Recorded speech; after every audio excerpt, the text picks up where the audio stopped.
de que si se suspendió, en realidad podría proceder de un embarazo también. Entonces es un problema tanto para las mujeres como para los hombres. Y en ese periodo de tiempo puede ingerir una serie de medicamentos que al final de todo todos pueden generar problemas, todos los medicamentos, unos más que otros. Hay unos muy conocidos, digamos, el caso de la talidomida, y otros como el diazepam con el labio de porino. La mayor parte de los medicamentos que se utilizan en el tratamiento de la epilepsia son realmente nocivos y así sucesivamente.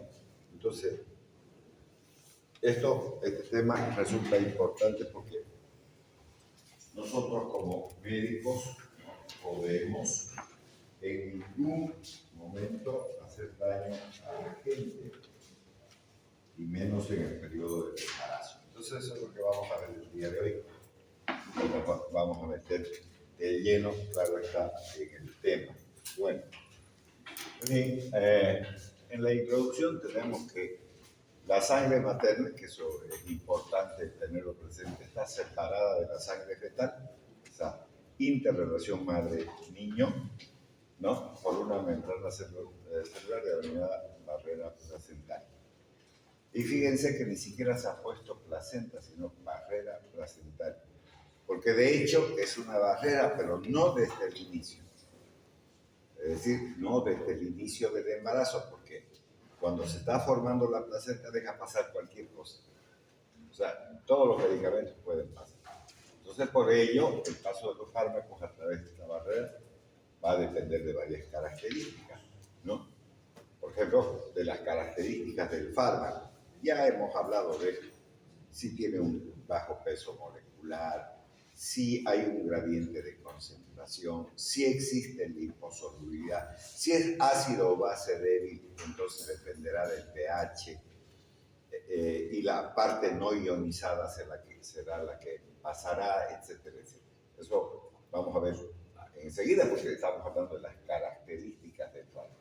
Entonces la mayoría atraviesa la placenta por difusión simple, ¿no? Y eso va a depender, como les vuelvo a repetir, del gradiente de concentración, tamaño de la molécula, liposolubilidad, pH, y si es ácido o base débil, también la porción no ionizada. Todo eso ya lo hemos visto en mecanismos de transporte. Ahí tienen el peso molecular menores a 500 Dalton, atraviesa la barrera fácilmente, la afinidad del fármaco por las proteínas plasmáticas. También solo va a pasar la fracción que está libre, no la que está unida a las proteínas. El grado de disociación solo pasan las moléculas en estado no ionizado. Esto, cuando estamos hablando del grado de disociación, estamos hablando de sustancias si son ácidos o base débil, pero en un medio.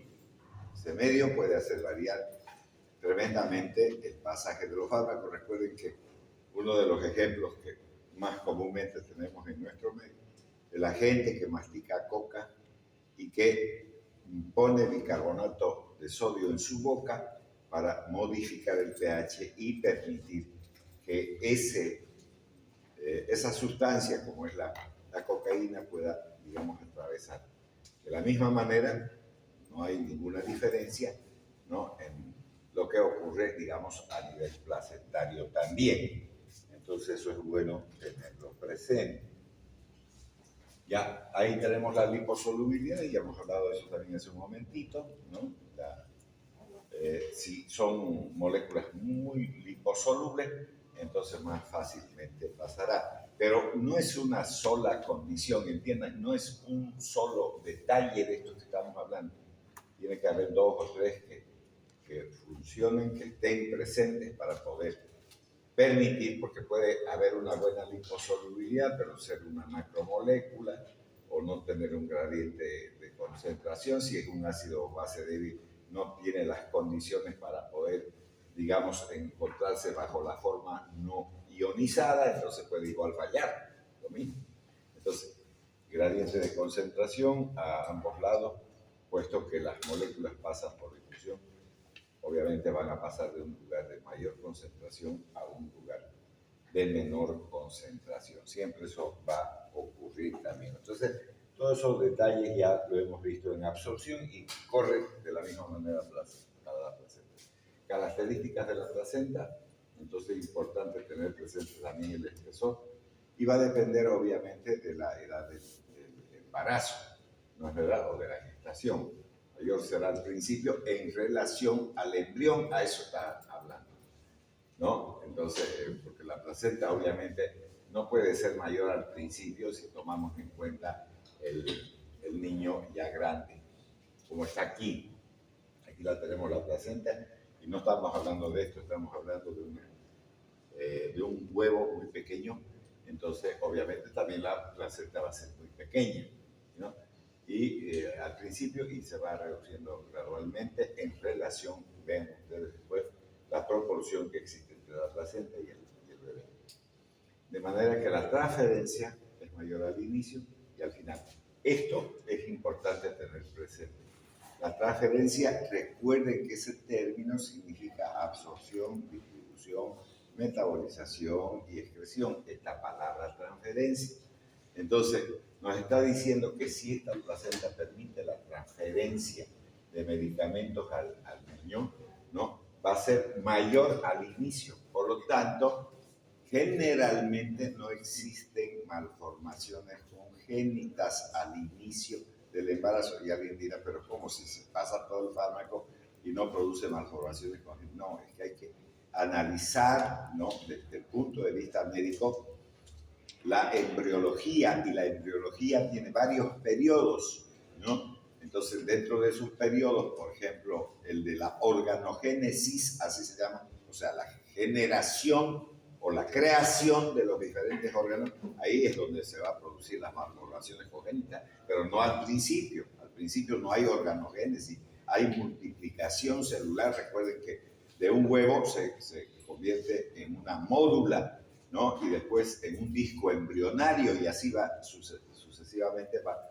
ocurriendo los diferentes pasajes dentro del periodo embrionario. Entonces va a ser mucho más vulnerable el niño cuando es más pequeñito, y porque la placenta deja pasar los fármacos y no hay malformaciones congénitas, lo que hay es aborto. Eso es lo que producen los medicamentos en el inicio de la gestación.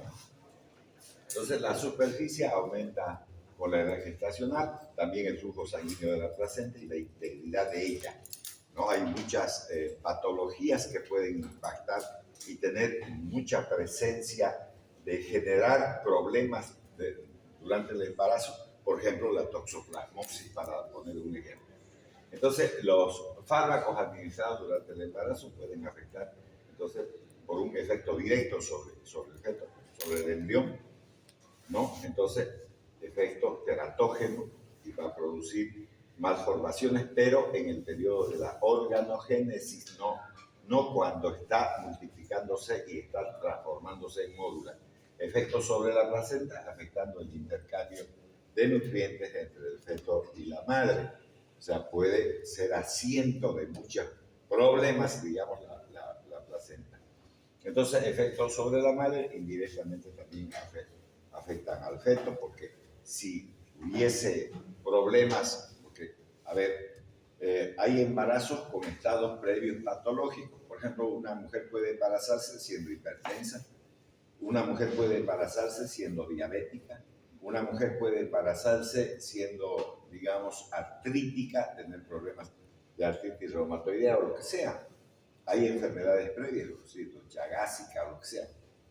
Entonces, esos efectos que pueden tener los medicamentos que está consumiendo por su patología pueden repercutir también en el desarrollo embrionario y generar desde malformaciones, abortos, lo que sea. Bueno, el conocimiento entonces del efecto de los fármacos de comercialización reciente sobre el feto es escaso, ya que por razones éticas las embarazadas no se incluyen en los ensayos clínicos.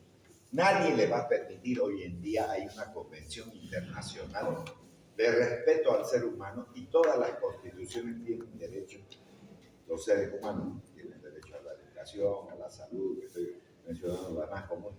Eso es en todas partes del mundo. Después de la Segunda Guerra Mundial se llevó a cabo esa reunión, digamos, por las Naciones Unidas, y entonces todos son firmantes de eso, aunque hay países como este donde no hacen absolutamente caso a esas convenciones y se hacen los que hacen, pero no hacen nada. Entonces, aquí voy a decir, si a ella le preguntamos, ¿deseas que yo ensaye en tu embarazo este medicamento? Seguro que me va a decir no, porque al final de cuentas de ella es su hijo, o de la señorita y todas las demás mujeres no van a querer. Pero durante la Segunda Guerra Mundial no había esas preguntas. A las mujeres judías igualito, no es verdad, les daban los medicamentos que sea.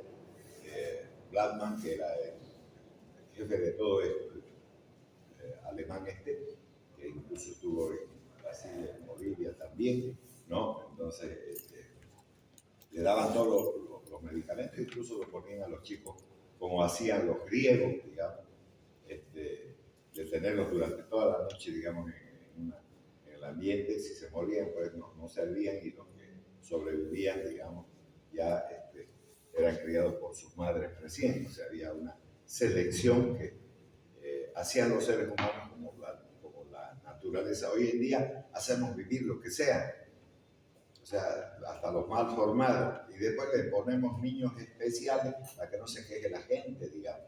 Pero desde mi punto de vista, el mongólico es mongólico, y eso se acabó, digamos. Ahora, que le llamen niño especial, yo no sé qué tendrá de especial, pero la cuestión que su nombre es su nombre. El que es cretino, cretino es, y listo, ya está. No hay forma de resolver ese problema. Entonces se forman sociedades, ¿no? Organizaciones de protección a quienes no deberían de proteger en líneas generales. Estoy hablando desde el punto de vista de la naturaleza, no estoy hablando desde el punto de vista sentimental, porque es otra cosa, ¿no? Entonces, eso está largo para discutir, ¿no? Porque una cosa son los sentimientos y otra cosa la naturaleza. Ustedes saben que hasta los animales tienen malformación y ellos tienen que morir y listo, se acabó la cosa. Incluso los perros se los comen a sus críos malformados. Listo, se acabó, ¿no? Entonces, hay una parte de la naturaleza que hace esa selección natural para que vivan los que tienen mejor genética. Hoy en día en los seres humanos no existe eso, hacemos vivir lo que sea y no sé para qué hacemos vivir. Por ejemplo, una de las discusiones que nunca se va a terminar el aborto, nunca se va a terminar, porque una mujer violada por alguien, ella no ha admitido eso y va a tener un hijo de su violador, o tal vez ni sabe ni de quién es, porque puede ser que sea una violación múltiple. Entonces le estamos obligando a hacer eso, o tal vez la reacción sea de odio a ese niño, y otra vez estamos replicando los problemas. No, pero la sociedad dice no, que tiene que vivir, pues, porque no es un problema, no va a vivir con el problema, ¿no es verdad? Entonces, por eso le digo que es discutible. Y otros dicen, no, pero es que tiene derecho a la vida. ¿Por qué, digamos, si al final de cuentas no es el niño el primer afectado, es la madre? Y esa madre puede terminar afectando al niño, porque le puede decir el día de mañana, yo te odio porque vos sos producto de una violación. La propia madre le puede decir. ¿Y ustedes creen que es una felicidad eso? Para ese chico no lo es. Por eso le digo, es discutible, ¿no? Entonces no podemos ponernos a polemizar eso, porque vamos a tener diferentes criterios, cada persona va a tener una idea, pero están dentro de igual esto, ¿no? Cuando alguien, digamos, se ha embarazado y durante los estudios del embarazo ven que van a nacer con anomalías congénitas, entonces, ¿qué le van a preguntar? Le tienen que preguntar a la pareja, porque los dueños del crío, al final de cuentas, es la madre y el padre. Quieren que siga viviendo o no. Está, ¿no? Ahora viene también el verdugo. Y a veces los verdugos terminan siendo ustedes, incluyéndome yo. Por eso que en alguna medida, aunque ustedes no lo crean, yo decidí ser pediatra para que no me meta en lío. Yo no sería primero que le van a solicitar el aborto es al ginecólogo. Y yo no quiero ser asesino, yo no he estudiado para eso. Y en el razonamiento puede ser que tengan razón, pero ¿por qué me van a meter a mí en el lío? Yo no quiero hacerlo. Listo, se acabó, no veo, no. Entonces todavía mejor hago una especialidad diferente y levanto las manos y ya está. No quiero solicitudes de ninguna índole de ese tipo, digamos. Sin embargo, los ginecobstetras pueden tener otro espíritu y hacer ese tipo de cosas. Bueno, ya, entonces, importante esto tener presente también, ¿no? Porque esto lo hicieron durante la Segunda Guerra Mundial contra los judíos, ¿no? Ahora, yo no sé qué tiene la población mundial contra los judíos. Hasta los bolivianos tienen problemas con los judíos. Yo no sé por qué, digamos, hasta el día de hoy no. Entonces, seguro que ni siquiera los vallegrandinos lo deben de querer, porque los vallegrandinos tienen el sombrero de los judíos, fíjense ustedes, y bonito, mismo sombrero. Yo creo que alguna porción de judíos llegaron a Valle Grande y le hicieron poner ese sombrero. No es como dicen las cholas o las collas o lo que le quieran llamar, que eso originario. ¿Cómo va a ser originario el sombrero francés? Nunca ha habido en la América eso, nunca. Que lo trajeron los españoles es otra cosa, ¿no? Igual que la pollera, nunca hubo pollera, eran chutos, tenían un taparrabo, nada más tenían. ¿De dónde se sacaron? Eso originario, no sé de dónde se sacaron. Las españolas usaban pollera y eso le hicieron poner. ¿De dónde saben que las cholas son originarias? No, ninguna es originaria. ¿Qué va a ser originaria? No saben historia, ¿no es? Entonces, bueno, y nos quieren meter que es originario, no es originario. Ya, igual que la huipala, era español. Ya, listo. Y ahora del grupo gay también. Ya está, ¿no es? Pero es que es cierto, ¿es la bandera gay o no? Bueno, listo. Ya se acabó, ¿no es? Bueno, ya, entonces los únicos datos disponibles entonces de estos fármacos proceden de estudios toxicológicos llevados a cabo en animales. Ahí tenemos otra de las grandes desgracias también, porque al final de cuentas los animalitos tienen derecho a la vida, sin embargo colaboran en alguna medida, ¿no es cierto?, con los seres humanos a través de estos ensayos que se hacen para poder, digamos, aplicar a los seres humanos, como si tuviese un valor menor en la vida de los animales. Pero eso es lo que ocurre en los laboratorios. Entonces, no se hace además un ensayo de algún medicamento en un solo tipo de animal. O sea, siempre debe de utilizarse diferentes animales. Es decir, el ratón no es lo mismo que la rata, que quede claro. Ni el uno es hijo del otro. Si ponen ratas con ratones, las ratas los matan a los ratones.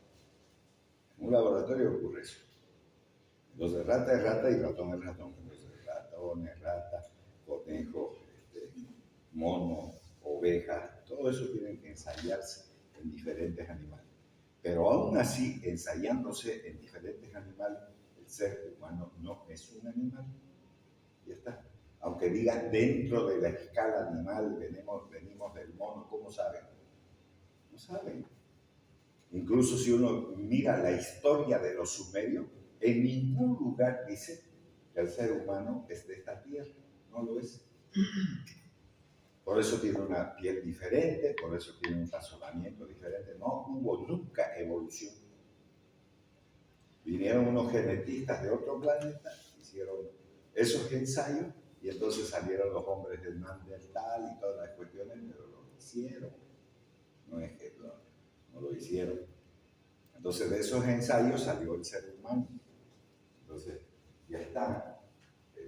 La genética, hoy en día los seres humanos pueden crear seres humanos. ¿Cuál es el problema? Sí, está la genética. Y todita codificada más encima. Todita, sin excepción. Entonces, ya está. Se puede hacer eso. Entonces, por eso incluso la Biblia incluye cosas que ahora el hombre es como uno de nosotros, dijo Dios. Como uno de nosotros. No como yo, como uno de nosotros. Entonces uno se pone a pensar, ¿qué ha querido decir el sujeto? Digamos, estamos hablando de Dios. Eso está en la Biblia, ¿verdad? Después los ángeles bajaron del cielo y poseyeron a las mujeres de la tierra. Los ángeles son hombres o mujeres. Son hombres porque ya poseyeron a las mujeres de la tierra, ¿no? Y tampoco barro eres y en barro te convertirás, que es otra huevada también, ¿no? Porque la mujer no nació de ningún barro, o sea, nació de la costilla del hombre, no del barro. ¿No ves? No. Entonces la mujer no es barro, el barro es el hombre, no la mujer. Pero es que es así o me estoy inventando. ¿Ah? O algo diferente sabe alguien, digamos. ¿No? ¿Acaso Eva no salió de la costilla del hombre? Si salió de la costilla no es barro, ¿no? Es costilla, ¿no? En cambio, el hombre sí salió del barro. Es el único que puede volver a hacer barro, hermano. Entonces, bueno, si uno quiere hablar de otro tema polémico que es la religión. Pero bueno, todo esto hecho así, digamos, es lógicamente cuestionable y se puede polemizar por la religión y todo ese tipo de cosas. Recuerden que además, aunque ustedes no lo crean, el ser humano es el que más enfermedades tiene en la tierra. Es el que más enfermedades tiene. Dentro de todos los animales, el que más enfermedades tiene es el ser humano, ¿no? Y además es hasta difícil trabajar con los animales porque no tienen las enfermedades que tienen los seres humanos. Porque, a ver, si yo tuviera una rata así y quiero ensayar un medicamento para parar las convulsiones, digamos, ¿qué debo de hacer? Debo generar convulsiones en el animal, sino ¿qué voy a detener? No le voy a poner a la rata normal. ¿Qué voy a investigar en una rata normal? Si quiero investigar sobre la diabetes, tengo que tener ratas diabéticas, no otra cosa. Si no, ¿cómo voy a ensayar? Tengo que tener a los animales enfermos. Los animales no tienen todas las enfermedades que tienen los seres humanos. Entonces, dicen que esos sumerios que hicieron los ensayos genéticos y no depuraron esas cosas, porque necesitaban un esclavo para que trabaje y saquen oro, no sé qué cosas de minerales, digamos, en el Medio Oriente, donde ocurrió todo ese hecho. Bueno, ahora cambios farmacocinéticos. El embarazo trae cambios, sí es un proceso fisiológico, pero hay cambios farmacocinéticos. Y cuando estoy hablando de farmacocinética, ¿de qué estoy hablando? De la absorción, de la distribución, de la metabolización y de la excreción. De eso estoy hablando. Hay cambios en la mujer, sí. Sí, hay cambios. Ya no es la misma estando sola que acompañada ya del bebé o la bebé, como quieran ustedes verlo. Ya, entonces, durante el embarazo se producen cambios fisiológicos que pueden modificar el comportamiento de los fármacos en la mujer gestante. Bueno, estos cambios se deben entonces a factores hormonales. Ya cambiaron las hormonas. No solamente es progesterona la que mantiene el embarazo. Después, la misma placenta va a generar la gonadotrofina coriónica que va a mantener el embarazo. Fíjense, la placenta es la que va a hacer eso. Entonces ya no es parte ni siquiera de la mujer, es de la placenta, es la que va a mantener. ¿Y eso va a generar cambios? Claro que va a generar cambios, ¿no? Entonces, factores mecánicos, aumento del tamaño del útero, ¿no? El desarrollo de la circulación uterina y placentaria, va creciendo el útero, aumenta el flujo sanguíneo, porque recuerden que el niño no respira, así, no usa sus pulmones, ¿no? Usa la placenta para hacer ese intercambio gaseoso. Y entonces tiene que haber, pues, obviamente, modificaciones importantes durante el embarazo, aunque sea un estado fisiológico. Fíjense, en términos de la absorción se produce un enlentecimiento del vaciado gástrico. Las mujeres embarazadas se hacen mucho más estreñidas por esta razón y la motilidad gastrointestinal que origina un incremento de la tasa de absorción de los fármacos. O sea, al volverse más lento se queda más tiempo el alimento y el agua y entonces se absorbe mejor. Entonces aumenta la absorción. Hay un aumento del pH. O sea, si es ácido se vuelve más alcalino porque está aumentando. Recuerden que el 7 es el neutro. ¿no? Si estamos hablando de 6.8, por ejemplo, entonces estamos hablando de un pH ácido. Si eso sube a 7, aumentó, se volvió más alcalino. De eso está. Entonces, si hay ácidos o bases débiles, tiene que cambiar la conducta del fármaco igual, tiene que cambiar. No hay alternativa. Entonces, aumento del pH, fármacos ácidos más ionizados se absorben peor.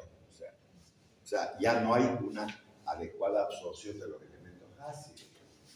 No es como era antes. Entonces, la absorción pulmonar aumenta por la hiperventilación, lógico. Va empujando el diafragma, el desarrollo del feto, y entonces cambia la respiración. Por eso que pregúntenle pues, a las mujeres si es bonito dormir estando embarazadas. No pueden, porque es más dificultoso. Tienen que dormir de un lado, etcétera, etcétera. Y es cansador. El embarazo, y además no es de un día, son 9 meses. Hay altas situaciones que van cambiando, ¿no? Entonces, esta hiperventilación también es importante. Ya, entonces, hay una mayor absorción de los anestésicos y los broncodilatadores, siempre y cuando esa mujer, por ejemplo, sea embarazada y, digamos, asmática, porque una asmática puede embarazarse lo mismo. Entonces, si usa sus atomizadores que contienen, digamos, beta-2 estimulantes, entonces ya la cuestión va a cambiar incluso en la absorción del medicamento. Ya la distribución aumenta el volumen de distribución también, ¿no? Por la disminución gradual de las proteínas. Recuerden que está diluyéndose su contenido en esas mujeres embarazadas, porque va reteniendo mucho más agua por el mismo embarazo, va aumentando de peso, no solamente por el peso bruto, sino por la presencia del agua, y eso diluye, entonces se diluyen las proteínas plasmáticas y hay un aumento del agua orgánica. Fíjense, en total unos 8 litros, de los cuales el 60% corresponde al feto. También tenemos el líquido amniótico y la placenta. Entonces va a disminuir la concentración plasmática máxima del fármaco después de una dosis inicial y un aumento de su semivida de eliminación también. Entonces hay modificaciones en las conductas de los medicamentos cuando estamos administrando a una mujer embarazada y que hay que tenerla presente también. Después la grasa corporal aumenta entre 3 a 4 kilogramos. De esta forma aumenta el volumen de distribución también de los fármacos, ¿no? Sobre todo de los liposolubles y de los ácidos grasos libres. Pueden competir con el fármaco por los lugares de unión a las proteínas y alterar la concentración. Bueno, la disminución entonces de las proteínas plasmáticas que ocurre en la mujer embarazada por dilución, no por otra cosa, da lugar a un aumento del fármaco libre. Es decir, si tengo menor cantidad de proteínas, entonces los fármacos que más se unen a las proteínas van a generar fármaco libre. A ver, voy a decir lo siguiente. Las sulfonamidas, que son unos antibióticos que obviamente no deben de darlo en el embarazo, pero estoy poniendo como ejemplo. Pues si tienen también los AINES, que son los analgésicos, antipiréticos, antiinflamatorios. Voy a poner un nombre, ibuprofeno, por ejemplo, si le dan a una mujer embarazada. Al tener menor cantidad de proteínas, el fármaco va a quedar libre. ¿Y quién es el que tiene la acción? El fármaco libre, no el que está unido a las proteínas. El fármaco libre es el que tiene. Entonces, si hay menor cantidad de proteínas, el fármaco que está libre va a tener una mayor acción. Entonces, las dosificaciones en las mujeres embarazadas también tienen que variar. Por esa razón, teniendo en cuenta Recuerden que en algún momento yo les he dicho que los electrolitos, por ejemplo, si consumen sodio, potasio, lo que sea, digamos, hierro incluso, que son los fundamentales, esos no se unen a las proteínas, siempre están en orden. O sea que eso no había mucho problema con la mujer embarazada. Pero de los otros fármacos que sí tienen una unión con las proteínas plasmáticas, siempre hay que estar pensando en eso, porque vuelvo a repetir, una dosis normal puede convertirse en una dosis tóxica para esa mujer. Porque al no haber proteínas y no unirse, entonces queda la fracción libre mucho en mayor proporción. Y al quedar en mayor proporción y ser el elemento actuante, entonces puede haber, digamos, muchos problemas.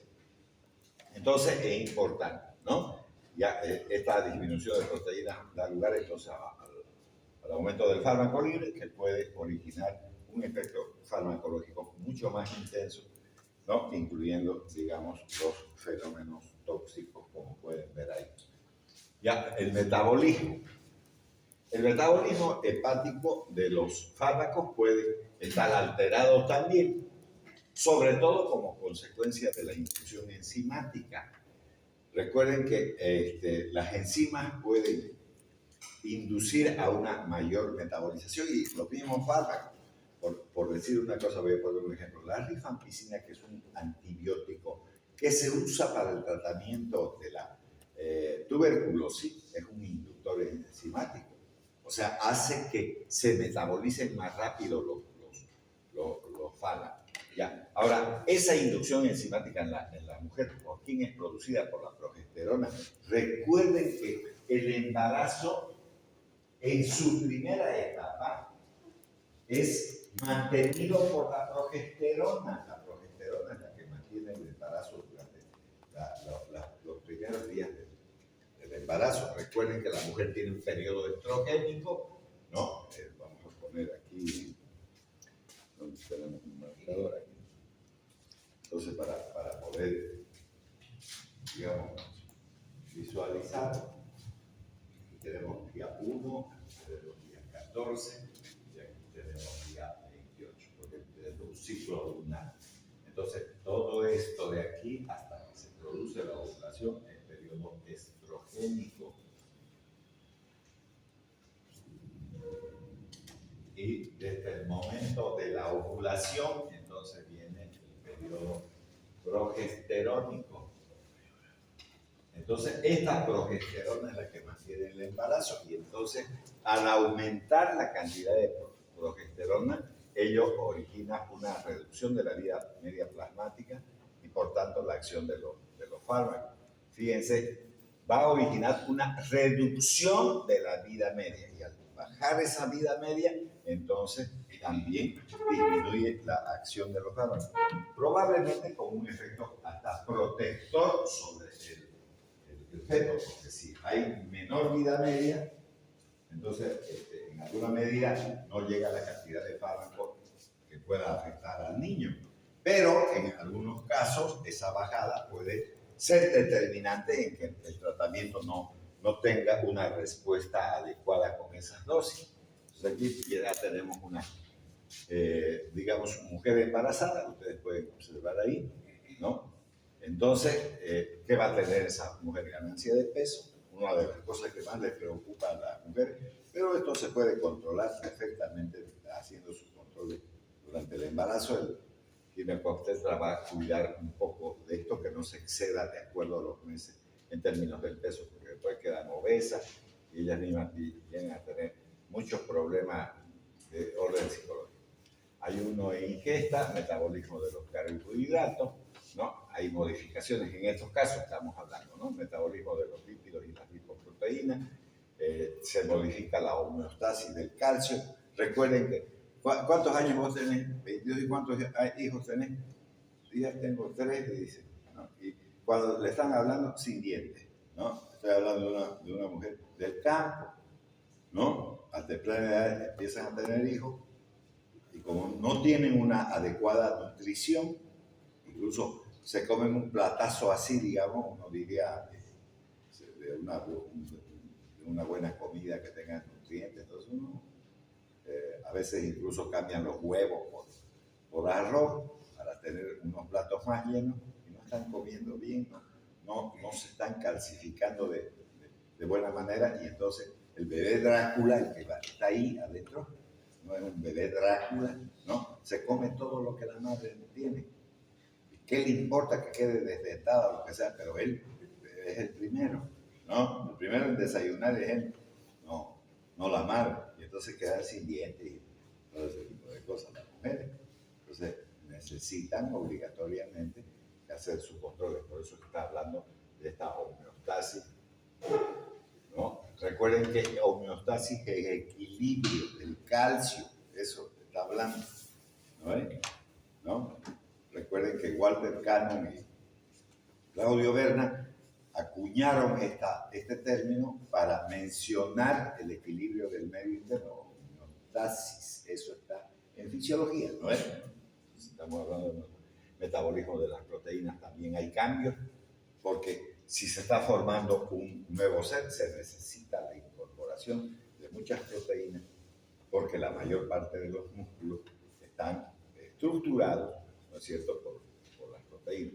Homeostasis del volumen de líquidos y osmorregulación, cambios ácido-base fisiológicos, va a tener una mujer embarazada. Y por lo tanto, va a cambiar la conducta del fármaco. La eliminación, también se altera la eliminación, sí. La filtración glomerular aumenta a medida. Fíjense, ya está hablando aquí que esta filtración va a aumentar. Entonces quiere decir que la mujer embarazada cada rato va a ir al baño. Cada rato va a ir al baño, ¿no? Y esas cosas, los seres humanos sabiendo, y mucho más la gente de ciencia de la salud no toma en cuenta, nunca funcionan esos baños. Toda la vida, todos los santos años. Y ahora yo pregunto por las edades que tienen aquí ustedes, hombres y mujeres, pero de manera especial las mujeres pueden o no embarazarse. ¿Cuál es el problema? Cada cual hace su vida como le parezca, ¿no? Si tiene esposo, pues se embaraza. ¿Y a dónde va a ir al baño cada rato? Ahí, en estos bellos baños. Pobre mujer. ¿No es? Está jodida, ¿no? Por lo menos los hombres, aunque sea un palo, no sirve y listo. Ahí ya está. ¿No es verdad? Entonces, ya aumenta a medida que avanza el embarazo, por lo que la eliminación de los fármacos por esta vía se incrementará, ¿no? Siempre que no aumente la reabsorción tubular, porque recuerden que el riñón no solamente filtra, en principio estamos hablando de filtración, pero aquí estamos hablando de reabsorción. Entonces, secreción, reabsorción y filtración glomerular es la función de la unidad funcional llamada nefrón. Ya eso ya lo hemos visto todo el santo año pasado. Entonces, cambios farmacocinéticos en el embarazo, un resumen, ¿no? La eliminación, digamos, que se produce a través del metabolismo, no aumento del metabolismo del primer paso. La progesterona es un inductor enzimático y también van a aumentar los glucocorticoides, por eso que aumenta la cantidad de grasa y peso en las mujeres. La excreción, flujo sanguíneo renal, el ritmo de filtración glomerular, los dos aumentan el flujo sanguíneo renal y también la filtración, por eso vuelvo a repetir, las mujeres embarazadas cada rato van a orinar, ya está, eso es así, incluso terminan. Ahora vamos a meternos a este tema del concepto teratógeno, que es lo que nos interesa de sobremanera cuando estamos hablando de drogas de embarazo. Entonces, es importante conocer y evaluar la relación riesgo-beneficio, es decir, el efecto terapéutico esperado en la madre y las eventuales reacciones adversas. Esto es lo que más nos preocupa, que pueden producir tanto en la madre como en el feto. Entonces, ¿qué dice la Organización Mundial de la Salud? Define que el uso racional de los fármacos administrados a una mujer embarazada debe entenderse como que las pacientes reciban de los fármacos indicados para su situación clínica. Entonces, aquí, ¿qué está diciendo la Organización Mundial de la Salud? Cuando el médico esté enfrente, ¿no es cierto?, de una mujer embarazada, debe de valorar los medicamentos que necesita esa mujer. Ahora voy a volver a decir, en términos de derechos humanos, una mujer chagásica puede embarazarse, sí. ¿Quién le va a prohibir si es su organismo? No puede. Una mujer que tenga diabetes puede embarazarse, sí. La respuesta es sí. Una mujer que tiene hipertensión puede embarazarse, la respuesta es sí. Entonces, ¿qué está diciendo la Organización Mundial de la Salud aquí?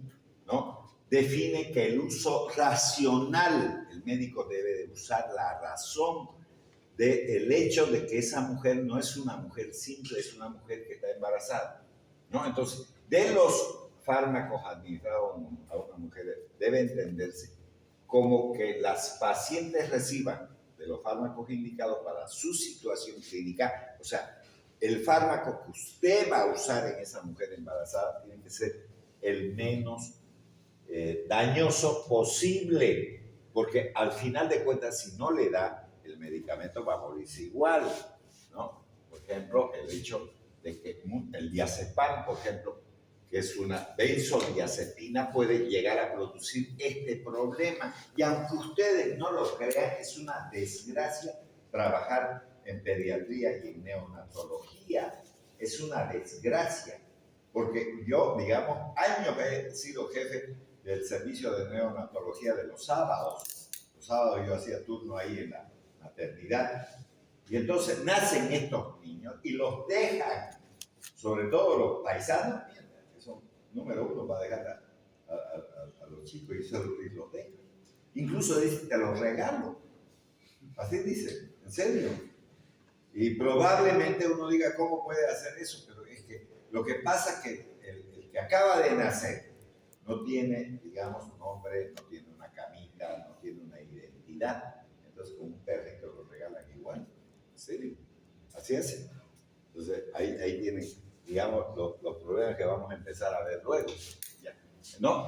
Fíjense, entonces, ¿qué está diciendo? Usted, cuando esté enfrente de una mujer embarazada que tenga problemas de enfermedad, busque el medicamento mejor estudiado. Busque el mejor medicamento estudiado. Ya les he dicho que ninguna mujer hoy en día, y peor, ni siquiera la mujer tiene la razón ahorita. Hoy en día, ambos son los dueños del crimen, padre y la madre. La mujer podrá decir, no, pero este es mío, porque yo, puedes decir lo que quieras, pero hay un hombre que hizo el crío. No te enojes mucho por todos los hombres, digamos, porque la que se abrió es usted, pero no, nadie más, digamos, ¿no? Le permitió entrar ahí, ¿listo? Entonces, ¿por qué vive enojada, digamos? No sé por qué, ¿no? Al final de cuentas, el castigado es el chico. Claro, si usted lo ve así, no hay por qué castigar a la gente. Al final de cuentas, es el adulto el que decide, digamos. Si decidió mal o dijo, me convenció, ¿para qué se deja convencer? Pues no. Bueno, listo, ya está. Entonces, no se le estoy echando el problema a la mujer, le estoy diciendo que es de dos y hay que preguntar a los dos, ¿no? Por ejemplo, si quieren que haya aborto, son los dos el problema. No es solo la mujer. Entonces, ¿por qué? Porque los dueños del crío son los dos. Ya está, ahí se acabó. Y además es muy feo. Por ejemplo, yo muchas veces me he puesto a pensar que si a mí me hubiese ocurrido como ser humano y que mi madre me diga, no, tu padre no hay padre, digamos, ¿yo quién soy para decir eso? Yo quiero saber quién es, de dónde mierda vengo. Vos no tenés el derecho de estarme jodiendo la vida. Así le diría a mi madre, ¿no? Porque si yo soy el afectado al final de cuentas. Pero claro, ya puede decir, no, yo no quiero. ¿Por qué no vas a querer? Yo quiero saber de dónde vengo. ¿Qué de verdad soy? ¿Por qué me vas a quitar vos el derecho de decirme que no? Ese es tu problema de vos, pero no del mío. Pero claro, así lo termine de odiar a mi padre, no importa. Pero quiero saber de dónde vengo. Ese es el problema, ¿no? Entonces, por eso es que esas maniobras que hacen, por ejemplo, de embarazos de alquiler y todas esas huevadas, yo no sé qué mierda harán los abogados, pero hacen huevadas. A mí, desde mi punto de vista, a ver, si alguien alquila algo y está desarrollándose dentro de eso, adquiere la maternidad y después no se lo van a quitar. Así sea un huevo diferente, digamos. Y hablo de huevo porque es la unión del espermatozoide con el óvulo. Puede ser ni el óvulo ni el espermatozoide de esa persona, pero está gestando un ser que está en su cuerpo. Entonces es cuestionable. Mejor no jugar a Dios. Es mejor no jugar a Dios, ¿no? Mejor es el ser humano. Entonces, eso tienen que hacer. Buscar el mejor estudiante, ¿no? Y que obviamente produzca un menor riesgo para el desarrollo embrionario o fetal, al menos, y a menores dosis con las que se obtenga el beneficio. Aquí también voy a poner un ejemplo. Quiero que lo miren. yo necesito 50 miligramos, por decir una cosa, kilogramos, peso de amoxicilina para resolver un problema de infección. Esta cantidad es la menor que puedo dar. ¿Y hasta cuánto puedo dar? Hasta 100 miligramos. ¿No? Kilogramos peso. Este es el rango terapéutico. Si yo interpreto esto a dosis menores y digo, ya, para que no le haga daño al feto, le voy a dar a la mujer, digamos, a razón de 50, no, mejor no 50, puede ser todavía peligroso. Le voy a poner 30, está haciendo huevada. Esto no, porque esto no es terapéutica. Con esta dosis no se cura nada. Entonces, ¿qué le va a dar? Con esta dosis mínima es la que se va a curar. Entonces, tiene que buscar esta dosis, no esta. No la que le parezca, la que está establecida. ¿Me entiende lo que estoy diciendo? ¿No? Porque menor dosis también es 1 miligramo, entonces le doy 1. No, pero con eso no mato ni uno. Ni nada de un germen, digamos. Entonces, por eso es lo que está diciendo aquí. Dosis menores terapéuticas, que quede claro. ¿No? Si no es terapéutica, no es la que yo me invente, porque si no, no tiene sentido que le dé usted. ¿Me entiende, no? Ya. Entonces, ¿no? Por eso dice aquí, menores dosis con la que se obtenga, está aclarando aquí, con la que se obtenga el beneficio terapéutico. Con esta dosis no voy a obtener el beneficio terapéutico. Con esta sí, que es la menor dosis. Aquí ya hay beneficio terapéutico. Entonces, de eso estamos hablando. Entonces, no se inventen dosis que no, sino que las que están establecidas, ya están. Entonces, la Organización Mundial de la Salud define como agente teratógeno como cualquier sustancia química, agente físico, ¿no? Los rayos X, por ejemplo, agente infeccioso, Zika, chikungunya, lo que quieran, o estado carencial que actuando en el periodo embrionario fetal es capaz de desencadenar los efectos adversos morfológicos, bioquímicos o de la conducta. Fíjense, o de la conducta. No solamente una anomalía congénita está centrada en que nació con el labio leporino, ano imperforado, atresia de esófago, lo que quieran, ya está dentro de la malformación congénita. No es eso. También de la conducta. Y le voy a decir una cosa a la dama. El mejor medicamento para bajar la fiebre en una mujer embarazada es el paracetamol. Pero quieren que les cuente algo del paracetamol. Se ha empezado a estudiar al paracetamol administrado en las mujeres embarazadas. Fíjense, se ha empezado a estudiar el paracetamol en las mujeres embarazadas y se ha descubierto una cosa, que la mayor parte de las mujeres embarazadas que usaron paracetamol durante el embarazo han tenido hijos autistas. ¿Y qué es el autismo? Es un problema de conducta.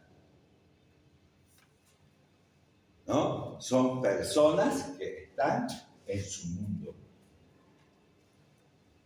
¿No? Entonces, tener un hijo autista es bueno, no lo es. Aunque sean personas inteligentes, no lo es. Y también les puedo decir otra cosa, que los autistas hombres son difíciles de salir. Y si alguien dice, ¿por qué? ¿No? Esto le estoy diciendo como novedad, no está en ningún libro, le estoy diciendo como novedad. ¿Por qué? Porque una hembra es XX. Entonces, si una de las X es afectada, la otra compensa, ¿no? En cambio, el hombre es XY. Si se afecta la X, la Y no compensa. Y por eso el problema mayúsculo está en los hombres. O sea, el autismo es peor en los hombres que en las mujeres. A eso me estoy refiriendo. Hay más autistas graves en varones. Entonces, no cualquier cosa que aparezca resulta ser lo mejor del mundo. que puse en la anterior diapositiva.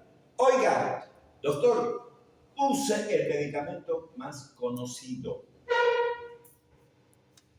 ¿Y de paracetamol se conocen todas las cosas? No. ¿De todos los medicamentos se conocen todas las cosas? No. Entonces, no, pero no le he hecho nada a fulano de tal o a fulano de tal. Vaya uno a saber. Entonces, tengan mucho cuidado con todo eso. Entonces, ahí tienen ustedes, no solamente son, digamos, trastornos morfológicos. A ver, trastornos morfológicos, labio leporino, ano imperforado, atresia de esófago. Todos esos que estoy hablando son malformaciones morfológicas de la estructura del ser humano. ¿Me entienden, no? Cuando hablamos de bioquímica, estamos hablando que un niño puede nacer, por ejemplo, sin la enzima lactasa. Si no nace con eso, entonces, ¿cómo va a tener que ser criado? Con leche de soya, porque no es leche en realidad y por lo tanto no necesita de esa enzima. O alteraciones en el gluten o una pseudopolinesterasa típica, qué sé yo, esas son cosas químicas, ¿no? Entonces, esas son bioquímicas. Y de la conducta podríamos poner el autismo, porque es una conducta alterada. Esos niños no tienen empatía, no les escuchan y necesitan de mucho cariño. Y a veces, ¿qué es lo que ocurre? Lo fácil siempre ocurre en los hogares. No vayan a creerse mujeres que tienen el príncipe azul a su lado, no. Azul de bravo, de mierda, lo que sea. ¿No? Porque cuando empiezan a pelear, lo primero que dice, te irás vos, pero no con mi hijo, ¿no? Y al otro más le conviene, porque escucha bonito eso, ¿no? Chao, nos vemos. Ya, por ahí, quédate con el monstruo. Ya, listo. ¿No es? Listo, se busca otra gata más allá y ya está, y se olvidó. Ni la pensión para que abren la bocota. No, ¿verdad? Mejor llevarte el mono y listo, debería de ser así. No, pero es mío, no es la forma de pelear. ¿No es verdad? Entonces, no crean en muchos de los príncipes azules, no hay eso. Hay los ángeles azules, pero es un grupo musical mexicano, por si acaso, si alguien no.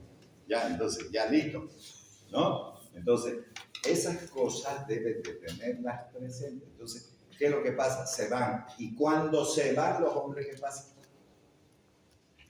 Se estrellan con el autista y le sacan la mierda. ¿Y qué necesita ese niño? Amor, necesita empatía, que haya cariño. Eso no se recuperan de otra manera. Y si le dan tunda todas las veces, lo meten más al autismo todavía, ¿no? Entonces es grave la situación, ¿no? Entonces, cuidado con los cambios de conducta también.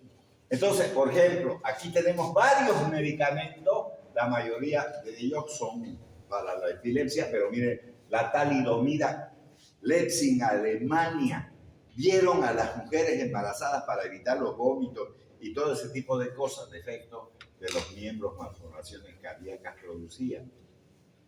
La aminopterina, anencefalia, hidrocefalia, labio leporino, fisura del paladar. La difenilhidratoína o fenitoína, medicamento para el tratamiento de la epilepsia. Síndrome de la hidantoína fetal, defectos faciales, retardo mental, produce. ¿No es? Ácido valproico para tratamiento de las crisis de ausencia epilépticas, defectos del tubo neural, anomalías cardíacas, urogenitales y esqueléticas, ¿no? La trimetadiona, entonces, fisura del paladar, defectos cardíacos, anomalías urogenitales y esqueléticas. El litio, ¿no? Para enfermedades psiquiátricas se utiliza esto, malformaciones cardíacas. Las anfetaminas, que son estimulantes o sirven para bajar de peso, son muy afectadas las mujeres para verse, digamos, bonitas y todo ese tipo de cosas pueden provocar labio leporino, fisura del paladar y defectos cardíacos. Entonces, ahí tienen un listadito de libro entero que existe, digamos, malformaciones congénitas. La mujer embarazada en sí no debe de tomar nada, si no lo necesita nada. ¿Vitaminas puede tomar? No. Si no lo necesita, no. Si se alimenta que quede claro que cuando estoy hablando de alimentación buena, no estoy hablando de cantidad, estoy hablando de calidad, no de otra cosa. Si alguien cree que la alimentación buena es cantidad, no. Calidad de alimento, de eso estoy hablando. Entonces no tienen por qué engordar, no tienen por qué hacer eso. O sea, sí van a aumentar de peso porque hay un niño que está desarrollándose dentro del tiempo. Ahora, tenemos agentes físicos que pueden llegar a provocar problemas. Claro, ya lo hemos dicho. No sé, los rayos X. Las mujeres, quiero saber. Empieza con el hombre, mierda, ¿no? Porque los hombres empiezan a. Lo primero que quieren es. No, yo solo quiero tener hijo varón. ¿Y quién te ha dicho? Depende de tu huevito, es más bien.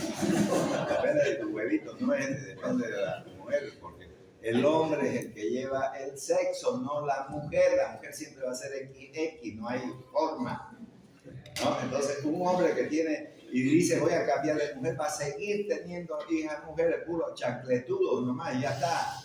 ¿No es? Entonces, no le echen la culpa a la mujer del sexo, no tiene nada que ver ella, absolutamente nada que ver.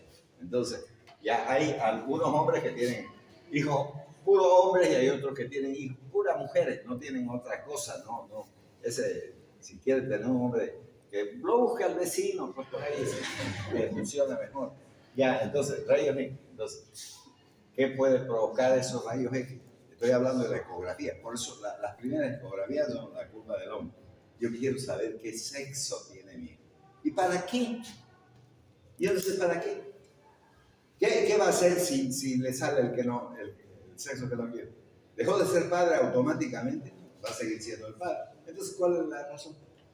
No, yo quiero saber cuál es la razón. No le entiendo, hasta el día de hoy a los seres humanos no lo entiendo. Se casó lo que venga, pues, ya está. No menos marica sería bueno, pero ya no lo demás está bueno. Ya, entonces, ya la hipertermia, anencefalia, defectos del tubo neural. Fíjense, hipertermia, ¿qué es esto? Fiebre. La fiebre, miren, pueden provocar anencefalia, defectos del tubo neural, abortos espontáneos, ¿no? Defectos cardíacos, ¿no? Incluso habrá que tener elementos que generen altas temperaturas. Por ejemplo, hay muchas mujeres que trabajan fabricando pan y ese ambiente es caluroso, puede aumentar la temperatura y hacer estas cosas, ¿no? Defectos de la pared intestinal, todo eso. Pues vean que estamos hablando de problemas físicos.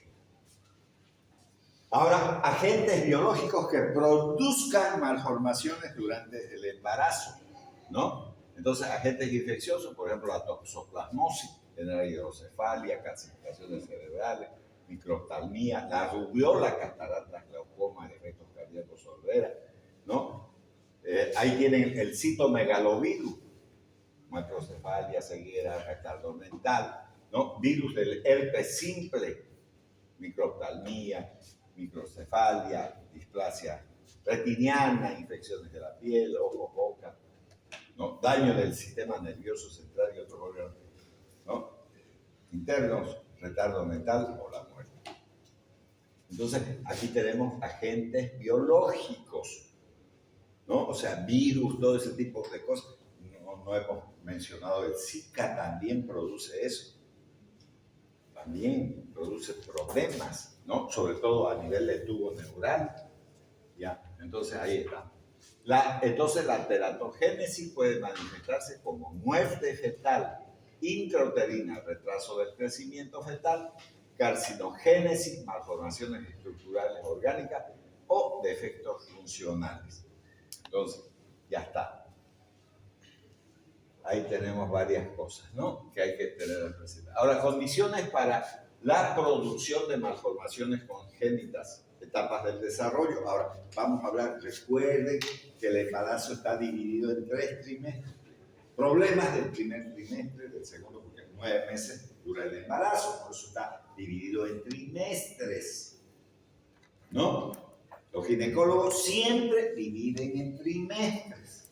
Entonces, desde ese punto de vista tenemos que ver eso, ¿no? Entonces, primero la etapa de implantación. ¿De qué está hablando? De la implantación del huevo. ¿Dónde? En el útero.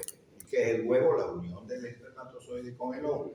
Ya está. Eso tiene que implantarse en el útero para que se genere el desarrollo. Por eso que cuando hay malas implantaciones aparece lo que se llama placenta previa. O sea, la placenta está antes del feto y eso no puede ocurrir. ¿Por qué? Porque como hay un orificio, aunque esté taponado por moco, ¿no? Igual va a sangrar todo el tiempo y la mujer va a vivir asustada todo el tiempo. Entonces, ya, esa etapa de implantación. La primera semana post-fertilización. O sea, cuando dice post-fertilización, quiere decir post-unión del óvulo con el espermatozoide. De eso estamos hablando.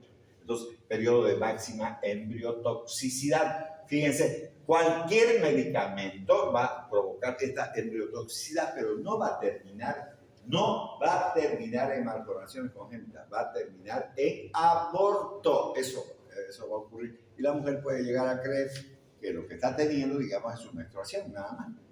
Listo. Puede hacer eso. Entonces, los fármacos pueden producir la muerte del embrión, pero no dan lugar a malformaciones congénitas. O al menos no se dispone de pruebas que puedan producir. ¿Por qué no hay malformaciones congénitas ahí? Porque no es organogénesis, no se están organizando los órganos. Recuerden que primero se forma el huevo, viaja a través de la trompa, se implanta en el útero alrededor del séptimo o octavo día del embarazo. De ahí recién se está formando el disco embrionario, ni siquiera otra cosa. Primero la etapa de módula, se multiplican las células y queda como una mora, como una fresa, como lo que quieran ya, o como un racimo de uvas, si ustedes quieren, se multiplicó. Y después se forma el disco embrionario. Y entonces aparecen todas las ¿cómo se llaman? Las capas embrionarias, ¿no? Ectodermo, mesodermo, endodermo. Después hay una invaginación y se va formando el periodo somítico. Primero presomítico y después somítico. Seguramente eso ya lo han visto en embriología. Bueno, ya está. Entonces, todo eso lo que va. Entonces, hay menor posibilidad de que se formen malformaciones congénitas y lo que más probablemente ocurra, ¿no? Entonces son los abortos, eso. Y la mujer no se da cuenta porque, vuelvo a repetir qué día pues se produce el embarazo en sí, el día 14 del ciclo, ¿no? En el octavo día, si contamos este 14, 15, 16, 17, le sumamos 8 días, ni siquiera ha llegado a los 28 y aquí ya está implantándose. Si toma medicamentos, entonces puede coincidir con la menstruación y unos días más y listo. Entonces no se da cuenta la mujer que estaba embarazada y que en realidad lo que tiene no es en sí, digamos, una menstruación, sino un aborto. Ya está. Eso. Listo. Etapa de embriogénesis. Aquí empezó la desgracia. Aquí sí hay malformaciones. Porque se están formando los órganos, ¿no? Entonces, desde la implantación, ¿no? Hasta el término de la octava semana. Implantación 7-8 días es la implantación en el útero. Pero aquí ya estamos octava semana, no estamos hablando. Entonces, ¿cuántas semanas tiene un mes? 4, ¿no? Octava semana, ¿de qué estamos hablando? 2 meses. 2 meses de embarazo, de eso estamos hablando. Entonces, ¿no? Ya la vulnerabilidad del embrión es más elevada y cuando pueden producirse las malformaciones congénitas específicas e importantes. Ese es el peor periodo, porque vuelvo a repetir, se llama organogénesis, se están formando los órganos. Y entonces ahí sí interrumpe cualquier cosa, un medio físico, un medio químico que podría ser los mismos medicamentos, o biológico, se meta un virus, ya estamos jodidos. Eso es la desgracia total en términos de la malformación. Etapa fetal comienza desde la octava semana. Durante esta fase del desarrollo, las malformaciones morfológicas más importantes son las que afectan la diferenciación de los genitales externos y la histiogénesis del sistema nervioso central. Miren lo que dice aquí. Afectan la diferenciación de los órganos externos. Si las mujeres tomasen anticonceptivos en esta etapa, le van a cambiar el sexo a su hijo. No estoy hablando de homosexualidad, no, en ningún momento he dicho eso. ¿No? ¿Ya? Aquí aparecen los benditos hermafroditismos, ¿no? Y un hermafrodita puede tener los dos sexos, o sea, ser genéticamente masculino, pero fenotípicamente su físico puede ser femenino y el otro masculino, y así lo que venga, ¿no? Por el uso de anticonceptivos. Cuidado con los anticonceptivos. O elementos que estén relacionados con ese anillo llamado ciclopentano perhidrofenantreno, que es la base estructural de los esteroides. Ya está. ¿Quiénes podrían tener eso? Ahí en los gimnasios inducen a ponerse hormonas o a tomar hormonas. Hay mujeres que van ahí, sí. Y hay mujeres embarazadas que van, sí. ¿Tienen derecho de hacerlo? ¿Tienen derecho de hacerlo? No estén tomando huevadas porque van a cambiar el sexo a su hijo. Ahí está diciendo clarito. Y además problemas del sistema nervioso. No, procesos que duran todo el periodo del desarrollo intrauterino y no se completa hasta después de unos meses del nacimiento. Recuerden que el sistema nervioso sigue desarrollando cuando nace el niño. Porque no he visto en mi vida un niño que nace y camine y hable y diga mamá, se siente y todo. No existe eso. Entonces, normalmente, ¿qué es lo que ocurre? A los 3 meses levanta la cabecita. A los 6 meses se sienta. Entonces pone almohadita, lo que sea, digamos, para que se siente.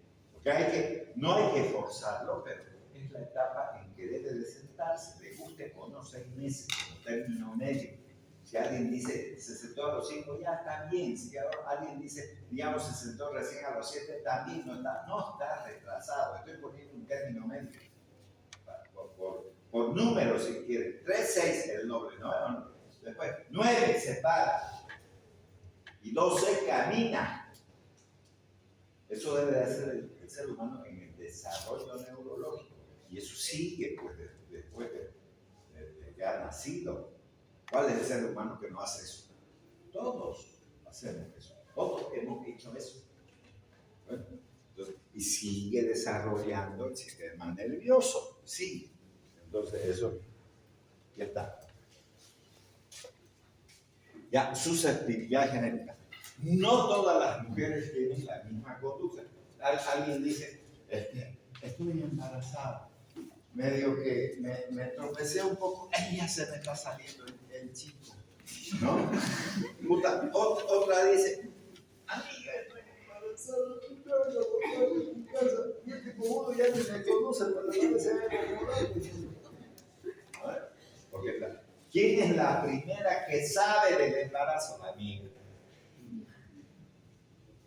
La amiga sabe más antes que el mismo novio, porque después el otro le va a decir, no sé de quién será, digamos, ya eso, el bueno, digamos, ¿no? Las primeras que saben son las amigas.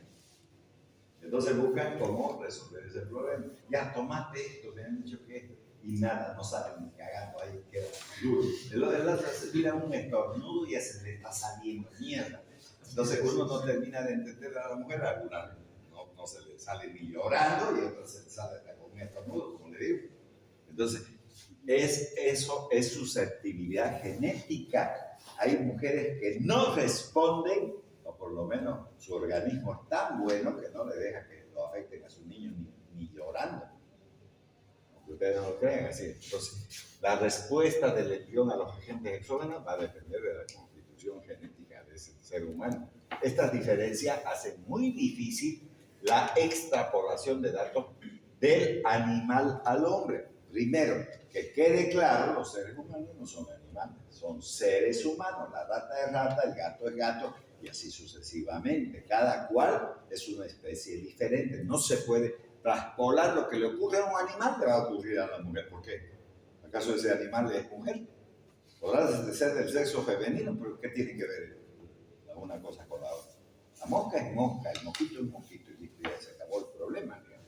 Ya está. Entonces, esta diferencia hace muy difícil esa extrapolación del animal al hombre y obliga a realizar estudios de teratogenicidad, al menos en 2 especies animales. No puedo decir, esto le ocurrió a la rata, pero esto no le ocurrió al mono o a la oveja o al caballo, lo que sea, digamos, a la yegua, lo que sea. Ya. Incluso dentro de la misma especie pueden existir muchas diferencias. Igual que como existen las diferencias entre las mujeres, ¿qué vamos a hacer? Una mujer no es igual que la otra, así facilito es. No por algo somos individuos, igual los hombres. Un hombre no tiene nada que ver con otro, digamos. Ya, entonces ya empezamos con las cosas, ¿no ven? Las diferentes malformaciones. Ese es un toratófago. Aquí tenemos una hidrocefalia, ¿no? Aquí tenemos una polidactilia. Aquí tenemos sindactilia, ¿no? Miren ustedes estas malformaciones terribles. Aquí tenemos un labio leporino, producto del uso de los medicamentos. Entonces, por eso les digo, ¿quién va a ser responsable luego de eso? Los médicos, si dan mal los medicamentos. Y la verdad que uno no quiere llevar en su conciencia eso. Porque al final de cuentas voy a volver a repetir, si yo soy el médico y la señora viene a verme, que digamos que tanto chatea a su marido, ¿no? Toda la clase ha estado en eso. Entonces, ¿qué pasa? Yo le di el medicamento, pero no es mi familia, no es nada de mí. La que va a llevar el plato es la persona que está con eso, digamos, ¿no? Ya está. Entonces, ¿eso para qué? No, ya. Estado fisiopatológico de la madre. Ya les dije, los seres humanos tenemos derechos. Y esos derechos usted como médico no puede borrarlos. Están esos derechos. Y esos derechos, ¿soy diabética? ¿Me puedo embarazar? Sí. ¿Le recomiendo que se embarace? No. Pero si quiere hacerlo en su vida, está. ¿Tiene hipertensión arterial? ¿Debería de embarazarse? No, porque va a seguir tomando medicamentos. Pero, ¿me puedo embarazar? Si usted gusta, pues adelante, digamos, ¿no? Entonces, eso es lo que está hablando aquí, estado fisiopatológico de la madre. Entonces, los riesgos de malformaciones y de mortalidad perinatal son superiores en las madres jóvenes y sobre todo en las de edad más avanzada. También hay factores patológicos, algunas enfermedades crónicas, metabólicas, diabetes, hipertensión, toxemia, lupus, eritematosos, que pueden potenciar la acción tóxica de los fármacos y aumentar la frecuencia de alteraciones fetales. Ya tener ese tipo de personas no deja de ser un problema. ¿Para quién? ¿Para quién es el máximo problema? Para nosotros, pues no ven. Estamos estudiando medicina para eso, ¿no? ¿A dónde va a ir una mujer diabética embarazada? A un curandero. Entonces, ¿para qué los médicos? No. Entonces va a ir al médico. ¿Dónde más va a ir? Si tiene hipertensión, ¿dónde más va a ir? Eso es lo que van a atender ustedes cuando hagan sus especialidades, sus cosas. ¿Ven? Y no pueden evadir estas cosas, no pueden. Entonces, por eso es bueno, digamos, siempre estudiar, ¿no? Ejemplos de agentes teratógenos, ¿no? Por ejemplo, enfermedades maternas. Si una madre tiene diabetes mellitus tipo insulino dependiente, ¿qué puede llegar a producir esa mujer con ese embarazo, con ese tipo de patología? En el embarazo, cardiopatía congénita. Sus hijos pueden nacer con problemas cardíacos. Ya nos están advirtiendo. Porque ya cientos de médicos han ido viendo eso, ¿no? Entonces, la fenilcetonuria, enfermedad del metabolismo de la fenilalanina, entonces que provoca polimalformaciones y retraso mental, que produce la hipertensión. Altísimas mujeres que tienen 6, 7 hijos y tienen una edad avanzada, tienen pues hipertensión. Las mismas obesas, esas que pueden encontrar en la calle, en los mercados, pueden tener hipertensión, entonces puede aumentar el riesgo que produzcan complicaciones durante el embarazo como problemas, ¿no?, con la placenta, retraso en el desarrollo del feto, todo ese tipo de cosas pueden llegar a producir. Entonces, todo eso se tiene que valorar, ¿no? Y mucho más aún aquellos que agarren como especialidad la ginecobstetricia. Con eso no lo estoy corriendo de la especialidad que ustedes quieran hacer. Entonces, clasificación de los fármacos según la FDA. Aquí es, digamos, la Administración de Drogas y Alimentos. Y ahí vamos a quedar porque ya no me alcanza más el tiempo y tengo que ir a pasar clase a la doctora. Ya, ahí vamos a quedar. Entonces, clasificación de los fármacos, para que me hagan recuerdo la clase de Luis. Que quede claro, voy a decir una sola cosa más. Ya está establecida la fecha del examen. Es el 10 de junio, sábado, a las 12 del día a 1. No me han dado otro horario. No hay en la tarde ni llorando, porque no hay quien se haga cargo de las aulas. Ya listo. Y además, quiero advertir que ese examen, ¿no?, será en esta aula y en la 10 y 11. Ya está, incluso con aula. Los temas serão todos lá avançados? ¿Ah? Los temas serão todos lá avançados esta hora? Claro. Tenemos todavía tiempo, ¿no? Entonces, ahorita estoy socializando y después voy a hacer